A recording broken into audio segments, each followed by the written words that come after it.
Hey everyone, today I want to talk about angel investing. Lots of founders are trying to raise pre-seed or seed rounds and don't really understand exactly how angel investing works.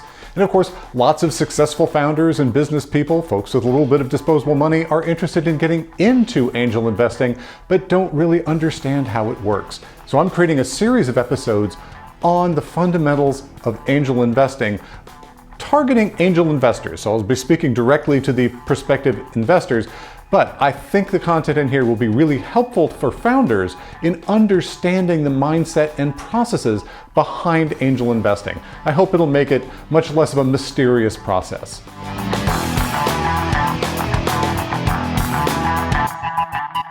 Welcome to Feel the Boot, the science of startups.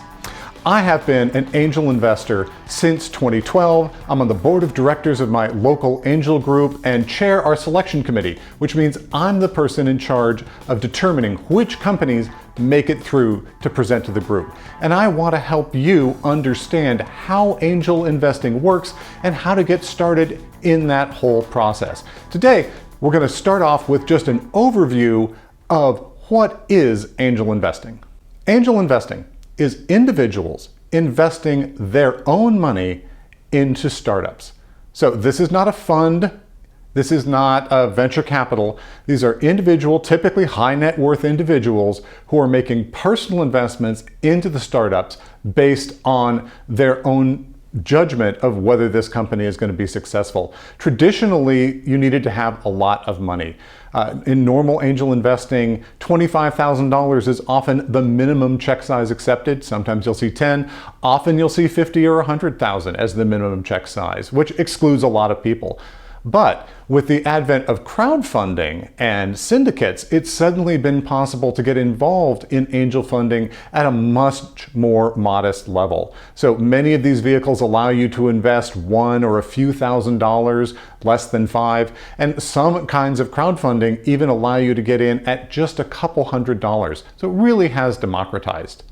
One of the interesting things about angel investing is that because you're making an investment of your own money, you don't have a fiduciary duty to anyone else, you can choose whatever criteria for investing you want, which means it isn't always only about the returns. Although I recommend it be a lot about the returns, or you're not going to be an angel investor for very long.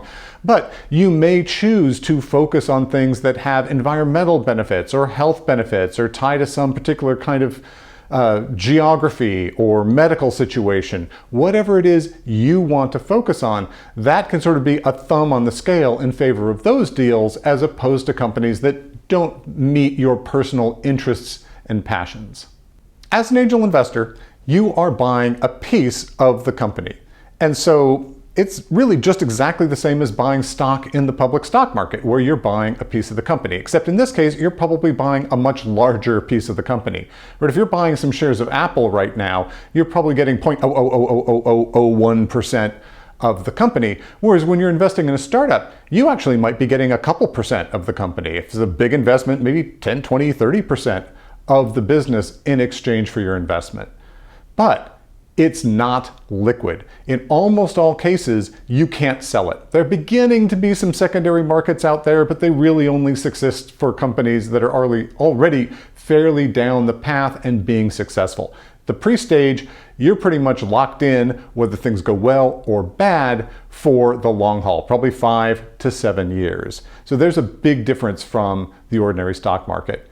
Now, when you invest, you might get stock, and typically preferred stock, which is again a difference to the conventional stock market. As an angel investor, you always want to get preferred shares. They provide some additional protection to you as an investor. But in many cases, especially in the pre-seed rounds, you might not be actually investing to get stock. You're going to invest to get something that turns into stock. And so that'll be a convertible note or a SAFE. Both of these are investments that allow you to sort of hand wave all of the complicated negotiation of terms, basically focusing on just the valuation. And then at some future time in a later round, you get to convert into the stock and piggyback off all of their negotiations. So if you're in a pre-seed, you're probably buying something that converts. Later rounds, usually getting preferred stock, but these rules are not hard and fast. You see convertibles later and you see pre-seeds selling hard stock, but it's important to think through the implications of that when you're making your investment. As an angel, you get paid when a company exits. So when it either IPOs, which is rare, or when it is acquired, much more common outcome. Either of these can be great results for you as long as the valuation is high enough. But that means that the company you invest in as an angel has to be driving towards an exit at a high valuation in a reasonable amount of time. And that actually doesn't describe most companies. So if you've got some relative who wants you to come in and invest in their car wash franchise or whatever it is, that really isn't a conventional angel investment, because that car wash franchise is highly unlikely to turn into a $500 million or billion-dollar company and provide an exit opportunity. So if someone's planning to start a business that they're going to run for the long term, that can still be good investment, but it really isn't an angel investment. And the kind of structures that I'm going to talk about in terms of angel investing don't work there, because there isn't a reasonable time frame to an exit event where you get paid. If you're just buying stock, you only get paid in an exit.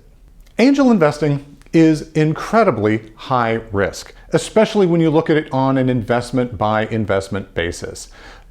Typical statistics are that between 80 and 90% of the companies you invest in will fail to return even your initial investment. A large fraction will go to zero, some fraction will return a little bit. Maybe there's an acqui-hire and the founders get hired off and a little bit of money comes back to the initial investors, but most of the times it's a wash. You're also going to be locked up for a long time. So the typical time frame is 5 to 7 years for any given investment. So if you're thinking about angel investing, it's important to think about the pool of money you're going to set aside for this activity, because you're not going to have access to it for a long time, and you need to be comfortable losing it if that's the way things fall out. At the same time, angel investing has incredible upside. In general, you don't even want to look at deals where you can't see a path to making at least 20 times your money. 50 is much better, and the best angel investments out there return thousands of times your initial investment. If you got in on the ground floor of someone who's going to become a unicorn or a decacorn, the returns can be fantastic. That's why you're in the game. In fact, it is a statistics game. Those winners have to produce really well and have the potential to produce really well to offset all the losers that you're likely to invest in. I mean, at some level, the perfect investment strategy would be to pick one company, have it be and be right about that one company being insanely successful. However, to date, we haven't really found any people with this ability to have psychic forethought to only invest in the winners. So you need to take a broader look and make sure that all of your investments working together can work out for you. As an angel, most of the companies you're going to invest in are very early stage. So when you're at the pre-seed or seed stage, these companies are pre-revenue or very early revenue. They may just have an MVP or a prototype. Some companies start trying to raise angel on just the idea stage or very early prototype versions of the product. Most angels will not invest in those companies, and I recommend against it. The risks are yet another factor higher for those extremely early stage companies, and that's usually the realm of the friends and family investor. People who are investing in the company because of the founder more than the business, right? You want to help your nephew or your friend or your roommate because you believe in them, you believe in the business, and you have some insight into their character.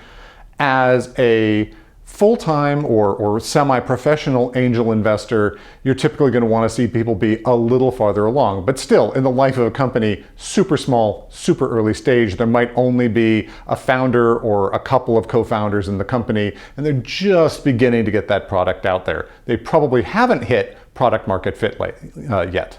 For angel, we're typically looking at valuations between $1 and $10 million these days, with the recent inflation sort of creeping up maybe to as high as 15 million, but fairly modest compared to the kind of numbers you see thrown around for the companies that are getting media coverage. As an angel, you really want to be investing in the company to fuel polishing or improving the product and generating growth, helping the company explode. Usually you want to avoid investing in proving out the technology and running science experiments. Again, the risks get too high. You want the founders to have done the groundwork and all of those science experiments and validated what they're doing, at which point you give them the cash they need to actually execute on that and make it go big.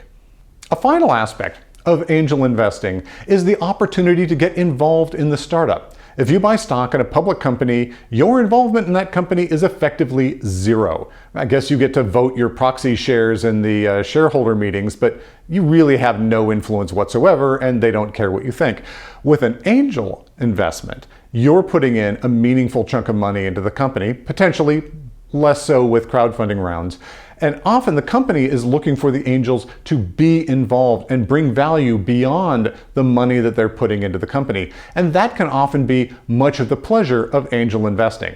I've often described angel investing as most of the fun of running the startup without 100-hour work weeks and continuous existential dread.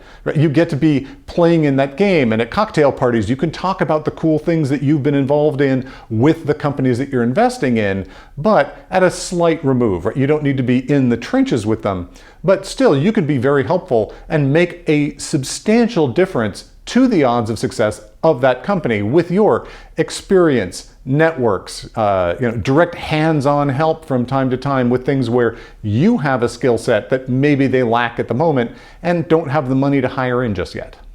In the next couple of episodes in this series, I'm going to talk about how to get started as an angel investor and go into a little more detail on the economics of angel investing and exactly how that works out and how those realities influence the way you should be thinking about making angel investments. Thanks for watching this episode. I hope you found it useful and interesting, whether you're a potential angel investor or a startup founder. Please, if you enjoyed this, give it a like, subscribe, ring that bell. It helps a huge amount. Make sure you'll see those next episodes in the series. If you're a founder, I encourage you to join the Feel the Boot Founders Alliance. It allows you to network with other founders. If you're an angel, you might enjoy hanging out there too, gets you a chance to meet some of the other founders and interact a little bit, although it really is a space designed for them. If you're a founder and you need help with your startup, don't hesitate to sign up for the Feel the Boot Boot Prints mailing list. You'll get a link to be able to get office hours with me. I can help you out with any issue you may be running into, and I'll even extend that to angels. If you're just getting into angel investing and you've got questions about what that process is like, go ahead, join the mailing list. I'd be happy to talk to you about it. It's always good to grow the community of angel investors. Until next time, ciao.